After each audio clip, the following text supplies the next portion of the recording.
when I went to study abroad.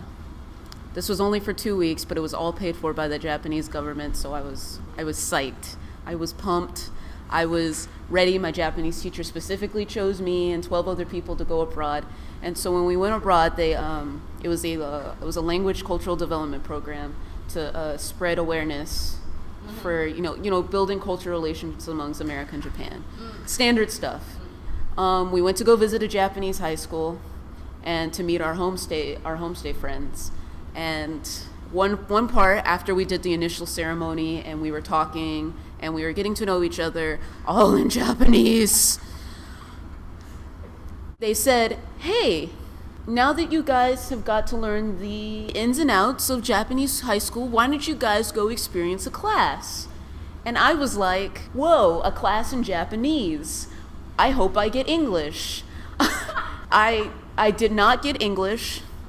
I got advanced Japanese literature and grammatical structure. I know it was advanced Japanese literature and grammatical structure because when they gave me a handout for funsies, you can't see me here, but I'm doing air quotation marks. It was all in kanji. And I almost lost my brain. But of course the class started and I am 0.1% in the room. I'm the only black person in the room, so obviously I have to I stand. I felt confident until the teacher comes in and starts the class and he's like, "Hello," like he says, "Nice to meet you." And I'm like, "Nice to meet you." And I don't even try, but he's like, "Would you like to introduce yourself?"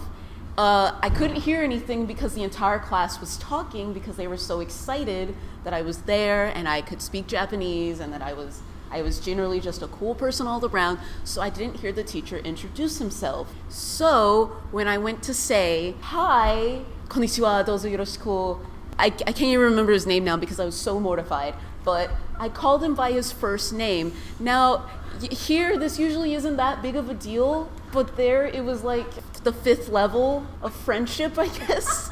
The entire class, and I mean the entire class, went, "Oh, gosh, yeah," and I was standing there, I was mortified, I was like, "Oh, sumimasen," and he was just standing there, he's like, "Iyo," and I was like, and I stood there and I thought to myself, 8 years of being a freaking weeboo nerd to spend the next 4 years learning knowledge about Japanese culture, and I forget that they go last name, first name when you introduce yourself. And then I spent the rest of the time not knowing anything that happened in class. And that's the time I studied abroad in a Japanese high school.